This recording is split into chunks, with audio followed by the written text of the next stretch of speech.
Mesdames et messieurs les élus de Tourette que je salue, mesdames et messieurs les agents de la commune, et notamment Audrey Gallina, qui est la chef du pôle événementiel, culture, accompagnée d'Olivia Gustinelli, qui est notre médiatrice culturelle. Monsieur Claude Vuchet, je l'ai vu tout à l'heure, monsieur le président du Club des Violettes, tu peux quand même venir avec nous parce que c'est quand même. Bon. Ben oui, c'était pas prévu, mais ça nous fait plaisir. Voilà. Madame Danielle Olville, mesdames et messieurs les artistes présents, beaucoup, puisqu'il y a beaucoup d'exposants. Madame, alors, Jo Fischer, mais aussi Agnès Caleriza de son vrai nom. Tourettan, mes chers amis. Alors, si vous êtes en forme en ayant monté les 2 étages sans ascenseur, c'est que voilà, vous êtes en bonne santé. Voilà, je remercie chaque jour l'architecte des bâtiments de France qui ne veut pas mettre d'ascenseur dans la mairie. Donc voilà, c'est comme ça. En tout cas, j'ai le plaisir de vous accueillir ce soir à l'espace muséal de Tourette-sur-Loup pour le vernissage de l'exposition collective Au fil des pinceaux. Alors, cette exposition, c'est le fruit du travail et de la passion d'une vingtaine de membres de la section art plastique du Club Les Violettes, dont 17, je crois, exposent leur œuvre ici. Et depuis maintenant, ça fait à peu près 4 ans qu'ils se retrouvent chaque semaine autour de Madame Danielle Olville. Vous êtes ancienne professeure d'art plastique au collège d'Astine, Avance, et vous les accompagnez, je le sais, avec enthousiasme et bienveillance. Donc, quand vous regardez toutes ces œuvres, vous vous rendez compte que Danielle, elle a su transmettre bien plus que des techniques.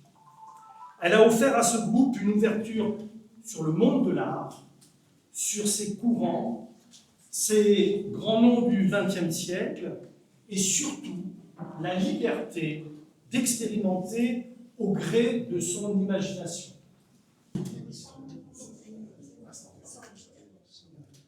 Alors, Ici, dans votre atelier, cher Daniel, on ne se contente pas de reproduire, on s'inspire, on s'aventure et surtout on dépasse ses habitudes.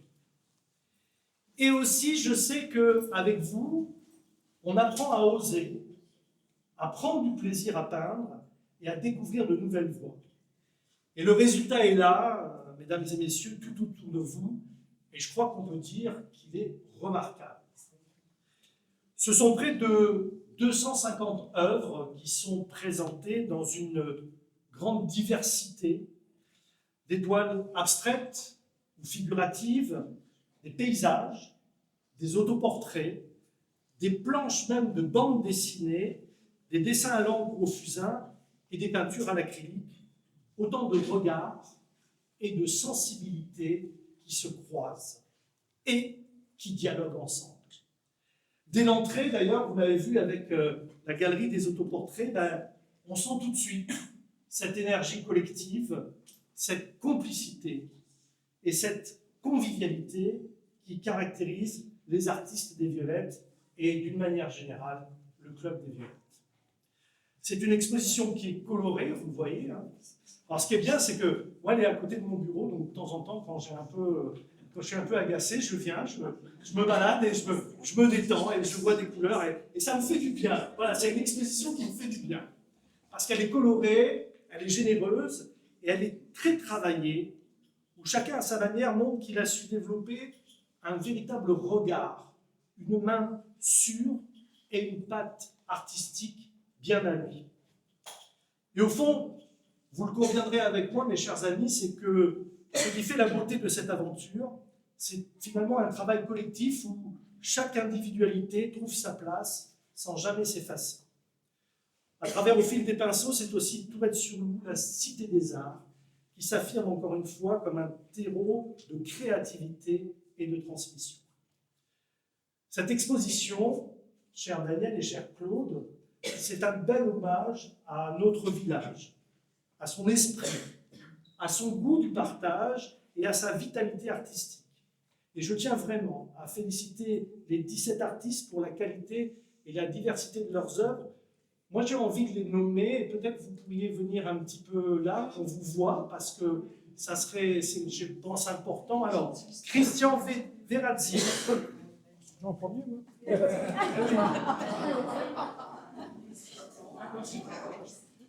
En plus, vous, je vous vois sur scène. Donc, vous êtes un artiste à multiples talents. Voilà. Et il chante aussi. Voilà. Joël Donger. Arlette Foubert. Thierry Olivier. Florence Plétrave. Isabelle Trévis. Trévis. Vous dites si j'écorche un nom. Trévis. Lydia Bruno. Venez nous rejoindre. Jocelyne Mangionne. Allez, venez. Mireille Cumili. Chantal Héléna. Anne Pesant. Carole Leclerc. Bernard Touillot. Marie Franco.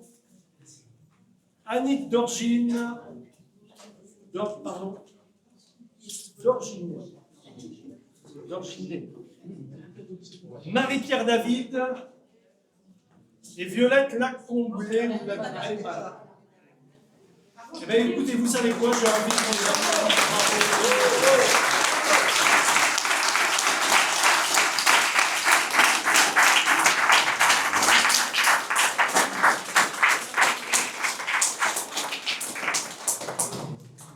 bravo, c'est très féminin, hein, monsieur. C'est bien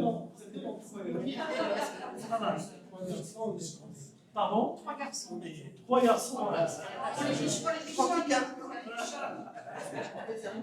C'est bien. En tout cas, un grand merci à Daniel Olville pour son accompagnement passionné, Claude Vuchet, président extrêmement dynamique du Club des Violettes, pour son engagement et son soutien constant à la vie d'une manière générale de Tourette, qu'elle soit sociale, qu'elle soit culturelle et bien sûr associative. Et puisque, mes chers amis, la la créativité, elle se décline sous bien des formes. J'ai également le plaisir de saluer et de vous présenter Jo Fischer, qui est auteure tourétane et ancienne enseignante à l'école maternelle du village. Alors elle est présente avec nous ce soir et elle le sera également dimanche pour une rencontre dédicace autour de son roman Objiwana, j'ai bien prononcé, et les siens, publié aux éditions Hello. Alors dans ce livre, je crois que vous nous entraînez dans l'Amérique des années 70, au cœur des canyons de l'Arizona, sur les pas d'Objiwana, un jeune Amérindien qui est marqué par un passé douloureux et qui trouve dans la nature la force et son équilibre. Son destin alors se lie à celui d'une communauté hippie, et puis il y a Suzy. Suzy, une Californienne dont il tombe amoureux. Et dans cette rencontre naît une famille qui devra concilier héritage ancestral et culture américaine en affrontant les épreuves de la vie pour préserver son harmonie fragile. J'ai l'impression quand même que cette thématique, elle nous parle encore aujourd'hui, elle est vraiment très actuelle. Donc, je vous invite à aller voir tout à l'heure en descendant ce livre avec son auteur, parce que ce roman, il est profondément sensible, humain, et je vous invite vraiment à le découvrir. Et donc, l'auteur, vous êtes tout à l'heure dans le stand qui est installé dans le hall du Château Berry. Et puis, c'est pas une première, parce que vous avez déjà participé à ce magnifique livre sur les violettes et des hommes avec des photos des lecteurs. Voilà.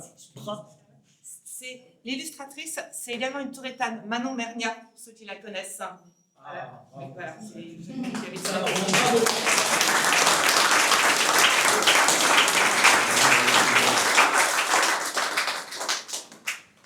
est-ce que, cher Daniel, vous souhaitez dire deux mots? Mais vous avez déjà tout dit. On a bien.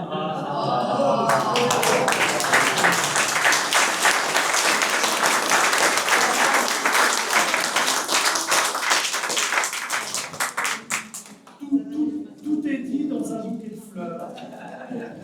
Non, alors moi, je remercie déjà tous mes élèves qui m'ont porté, parce que vous savez, les uns font les autres. Et ils ont été quand même des élèves exceptionnels. Ils se sont vraiment intéressés. Moi, si j'ai fait des efforts pour eux, c'est parce qu'eux m'ont poussé à en faire. Étant donné qu'ils ont vraiment toujours. D'abord, c'est un groupe très agréable, on s'entend très bien. On est assez fusionnés tous ensemble, ça porte. Voilà. Et ben, j'espère que la prochaine exposition, on la fera peut-être dans 2 ans, peut-être, mais j'envisage déjà une suite à ça. Parce que ça nous permet de faire le point sur notre travail. Lundi prochain, on va faire un briefing, tous ensemble, pour voir ce qui a été positif, négatif, de façon à pouvoir corriger et améliorer la suite de nos œuvres. Voilà. Chers artistes, vous êtes ici, chez vous. Voilà. Merci.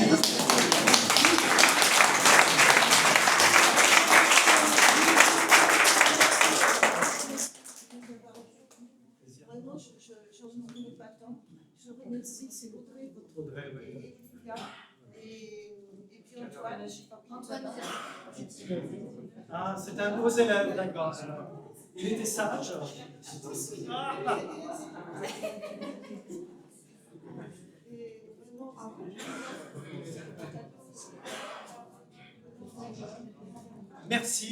Merci aux artistes, merci à vous. Et à l'étage, nous attend le verre de l'amitié. Voilà, on reste dans le thème. Bonne soirée à tous, merci beaucoup.